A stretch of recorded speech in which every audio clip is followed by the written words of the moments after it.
नमस्कार मंडळी, स्वागत आहे तुमचं आपल्या चॅनल मराठी ब्लॉगर कांचनवर. सर्वात आधी सांगा कसे आहात तुम्ही सगळे. आय होप तुम्ही सगळे मजेत असाल आणि मी पण मजेत आहे. जसं की मी तुम्हाला सांगितलं होतं की आईने आईस्क्रीम बनवली होती त्या दिवशी, म्हणजे आदल्या दिवशी, आणि ती आईस्क्रीम आता सेट झालेली आहे, तर आम्हाला खायची आहे. म्हणून मग ती काढली आणि थोड्या वेळाने मला निघायचं पण आहे अमरावतीला जाण्यासाठी. म्हणून मग आता म्हटलं चला ही आईस्क्रीम खाते. आणि आज आईस्क्रीममध्ये थोडा प्रॉब्लेम झाला होता, म्हणजे क्रिस्टल थोडे जास्त पकडले होते, कारण ती CMC पावडर की कोणती पावडर आहे ती थोडी कमी होती तिथं, त्यामुळे. तर मग आईला म्हटलं तसं तर थोडंफार खाल्लं जात नाही आहे व्यवस्थित, म्हणजे जसं इतकं क्रीमी जसं आईच्या हातचं लागतं तसं लागत नाही आहे. म्हणून मग म्हटलं तिला लस्सी बनव. तर मग तिने लस्सी बनवली आणि आम्ही मस्त सर्वांनी मिळून आईस्क्रीम लस्सी खाल्ली. म्हणजे पिली म्हणू शकतो किंवा खाल्ली म्हणू शकतो. आता आईस्क्रीम खाल्लं जाते, लस्सी पिलं जाते, तर ते एकतर पिली म्हटलं जातं, एकतर खाल्ली म्हटलं जाते. आता तुम्ही काहीही समजा. आता तुम्ही काय म्हणता आईस्क्रीम लस्सी खायला?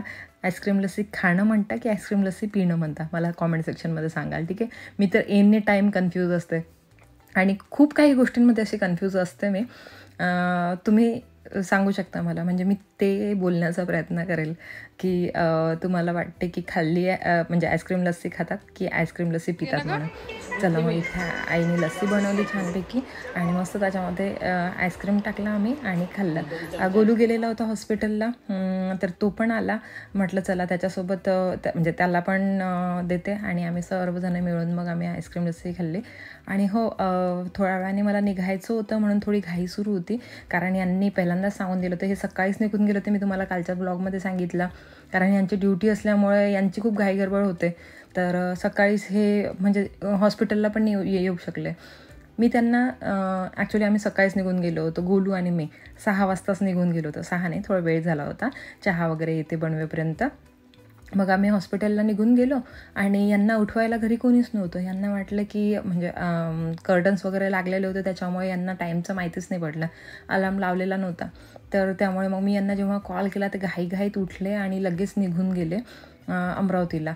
तर त्यामुळे त्यांना झालं लेट, तर ते दीपालीला ते हॉस्पिटलला पण बघायला येऊ शकले नाही. ते म्हणत की एखाद्या दिवशी मी आणखी चक्कर मारणार आणि नंतर मग बाळाला भेटून घेणार, दीपालीला भेटून घेणार म्हणून. तर त्यामुळे आणि नंतर मग मला निघायचं होतं, तर आंटी निघून गेली. नंतर मला यांनी कॉल केला की तू लवकर निघशील, कारण मुलांना घेऊन जायचं आहे, जास्त अंधार पडला तर तुम्ही लोक एकटेच आहात म्हणून. तर म्हणून म्हटलं ठीक आहे, त्यांचं पण बरोबर आहे की आम्हाला लवकर निघायचं आहे, अंधार पडायच्या आत मला जायचं होतं, बस एवढंच माझं ठरलेलं होतं. ते मला कॉल करतच होते, लवकर निघ लवकर निघ, निघालीच नाही का अजून? म्हटलं हो निघते. आणि काय होतं की आईच्याकडून म्हणजे माहेरी आलं आणि माहेरून पाय निघणं हे मुश्किल, म्हणजे कठीणच राहतं. तसेही पप्पा म्हणत होते की आज नको जाऊ, उद्या जा. आणि माहीची जिद्द होती की नाही मला आजच जायचं आहे, कारण दुसऱ्या दिवशी सकाळीच म्हणजे तिची शाळा असते, त्यामुळे तिला ते एक्स्ट्रा क्लासेस वगैरे सुरू आहे, तसं आणखी जास्त मग मागे गेलं असतं. त्यामुळे मग तिला असं वाटलं की सकाळी उठू शकणार की नाही, आणि सकाळी त्यावेळेपर्यंत पप्पा म्हणजे जसे पोहोचवतात त्यावेळेपर्यंत आम्ही पोहोचू शकणार की नाही, म्हणून मग तिचं ते सुरू होतं. आणि हो, इथे आई रामफळ देत होती, आंटीला पण दिले मस्त रामफळ. यावेळेला खूप जास्त रामफळ आलेले आहेत. रामफळाच्या झाडाला तुम्ही बघितलं होतं भंडाऱ्याच्या वेळेला, इतके सारे रामफळ होते आणि पप्पा एक एक एक असे रामफळ तोडून आणत आहे. आणि रामफळाला काय होते की रामफळ थोडेसे असे कच्चेसर तोडून आणले की त्याला याच्यामध्ये जे आपलं पेपर असतो आपला याचा न्यूजपेपर, त्याच्यामध्ये पॅक करून ठेवावं लागतात. ते घरी ॲटोमॅटिक पिकतात, म्हणजे त्याला ते कार्पेट वगैरे टाकायची गरज पडत नाही.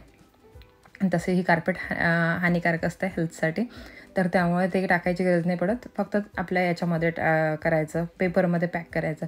आणि तिने तसे ते पेपरमध्ये पॅक करून ठेवून दिले होते. तर आता खूप मस्त पिकलेले आहेत. आधी तर मस्त दीपालीला वगैरे पाठवले, माझ्या इकडे घेऊन आली होती ती, तर तेव्हाही मी मस्त छान खाल्ले. माझ्याकडे 2 वेळ पाठवल्या गेले, पण एक वेळ ते खराब झालेले होते पूर्ण. तिला तेव्हा माहितीच नव्हतं की पेपरमध्ये पॅक करतात म्हणून, तिने तसेच ठेवले होते, ते खराब झाले होते. नंतर मग जेव्हा माझ्याकडे आणखी दुसऱ्या वेळेला पाठवले बनवले तेव्हा मस्त आवडीने आम्ही दोघांनी मायलेकांनी खाल्ले, म्हणजे अद्विकने आणि मी. माहीला तर जास्त फ्रूट्स आवडत नाही, तिचे पप्पा पण जास्त खात नाही, मीच खूप आवडीने खाते. रामफळ असो, सीताफळ असो, म्हणजे मला फ्रूट्स खूप आवडतात कोणतेही असो. आणि पप्पांनी लहानपणापासून फ्रूट्सची खूप सवय लावलेली आहे आम्हाला. आमच्याकडे बाकी तुम्हाला एक गोष्ट सांगते, जेव्हापर्यंत आम्हाला असं समजत नव्हतं ना की आम्हाला स्वतःहून आम्ही हॉटेलमध्ये जाऊन असे कचोरी समोसे खाऊ म्हणून, तोपर्यंत पप्पांनी आमच्या तोंडाला कचोरी समोसा लागूच दिला नाही. एनी टाईम हेल्दी खाणं. आणि आत्ताही पप्पांची तीच सवय आहे, कधीच असं जास्त बाहेरचं आणत नाहीत. बाहेरचं म्हणजे आणायचंही असलं तर पप्पांच्या हातात एनी टाईम फ्रूट्स असतील. कधीच आमच्याकडे फ्रीज असा बिना फ्रूट्सचा राहत नाही, म्हणजे आईकडची गोष्ट सांगत आहे. आणि असं अनहेल्दी तर पप्पांच्या हातात आम्ही कधीच बघितलं नाही. आणि ती सवय एकदाची चांगली होती. आम्हाला त्यावेळेला वाटत होतं की आम्हाला हे बाहेरचं खाऊ देत नाहीत, आमची पण इच्छा होते. पण आता असं वाटते की नाही, ते खूप चांगल्या सवयी लावलेल्या आहेत त्यांनी. आणि तशीच सवय अद्विकला आहे. माहीला बिलकुल सवय नाही आहे फ्रूट्स वगैरे काही खायची.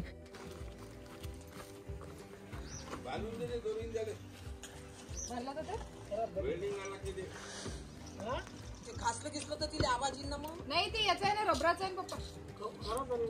जाऊ दे, काढून टाक, काढून टाक, काढून टाक.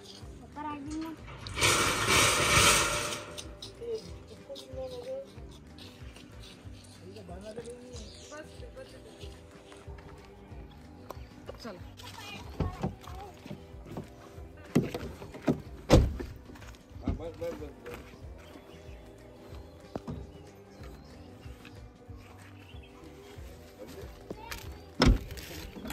झालं, होईल काय की राहू देतो.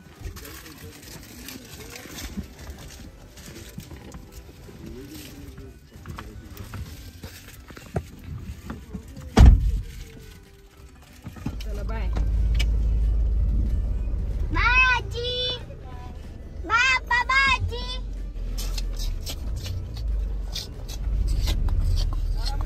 हो हो हो, बाय बाय बाय. हां हां, बाय बाय. हो बाय बेटा, बाय बाय.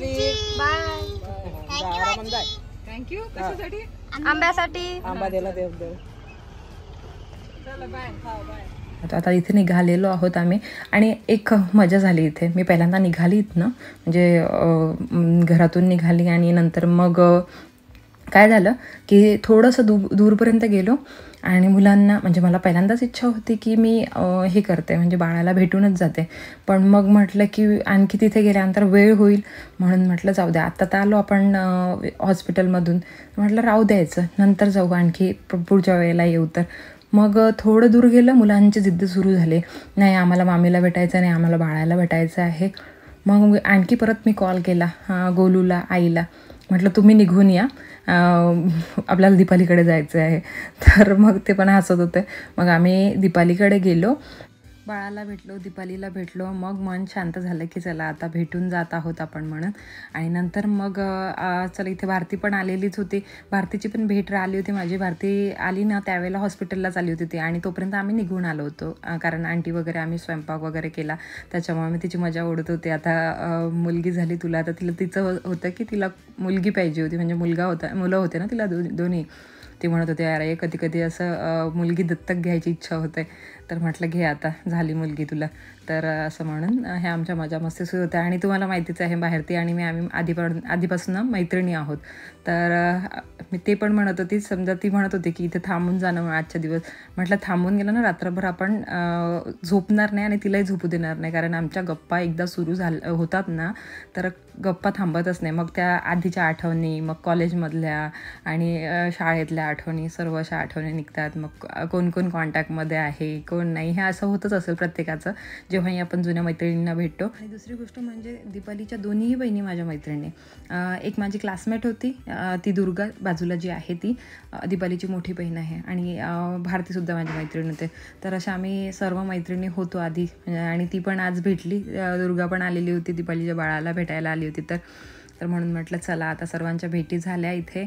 आणि एक म्हणजे की बाळाला पण जाता जाता भेटली, याचं एक मनाला समाधान होतं की चला आता दीपालीला भेटली, बाळाला भेटली, भारतीला भेटून झालं, दुर्गाला भेटून झालं, सर्वजण भेटले.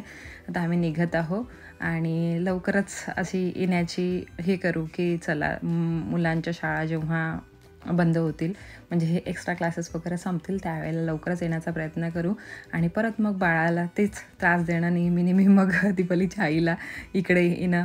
दीपाली 1.25 महिना तरी बहुतेक इकडे राहणार. आता काय माहिती तिलाही करमायला पाहिजे आणि आम्हालाही करमायला पाहिजे तिकडे. असो समोर काय होते माहिती नाही, कारण दीपाली जेव्हा पण आईकडे गेली ती जास्त दिवस म्हणजे तिला घरची आठवण लवकरच येते. पण आता कसं डिलिव्हरी झालेली आहे आणि मेन म्हणजे त्याच्या बहिणी येणार आहेत. आता भारती माहिती नाही किती दिवस थांबणार. नंतर मग आणखी यांनी एक टर्न हे केलेलं आहे म्हणते, काही दिवस भारती थांबणार, काही दिवस तिची मधली बहीण, काही दिवस लहान बहीण, असं करून ह्या करतील आणि तिचा तो 1.25 महिना वगैरे जितके दिवस तिला राहायचं आहे ते दिवस काढून टाकतील. कारण कसं आहे घरात एकटं करमत पण नाही ना म्हणून. तर चला मग इथे निघालेला आहोत आम्ही. इथेच या ब्लॉगला मी एंड करते. भेटते तुम्हाला नवीन छानशा ब्लॉगमध्ये. आय होप तुम्हाला छोटासा ब्लॉग आवडला असेल तर लाईक करा, शेअर करा आणि चॅनलला सबस्क्राईब करायला विसरू नका जर तुम्ही अजूनपर्यंत नसेल केलं तर. आणि याच्याशिवाय 2 आणखी चॅनल आहेत माझे, तिथे पण मला तुम्ही सबस्क्राईब करू शकता. दोन्ही चॅनलचा लिंक, इन्स्टाचा लिंक तुम्हाला डिस्क्रिप्शन बॉक्समध्ये मिळून जाणार. डिस्क्रिप्शन बॉक्स नक्की चेक करा. इथे थोडं लवकर म्हणजे निघण्याचा प्रयत्न करत होती पण थोडं लेट झालंच. मला घरी पोहोचताना वाजले होते जवळजवळ 7:30 वाजेपर्यंत मी घरी पोहोचले होते. 2 तासात घरी पोहोचतं तसं आणि 2 तासात नॉर्मल स्पीडमध्ये म्हणजे मुलं वगैरे सोबत होते हे ते, त्याच्यामुळे मी 2 तासात घरी पोहोचली मस्त. आणि नंतर तर मग काही शूट नाही झालं कारण थकलेलो होतो ऑलरेडी.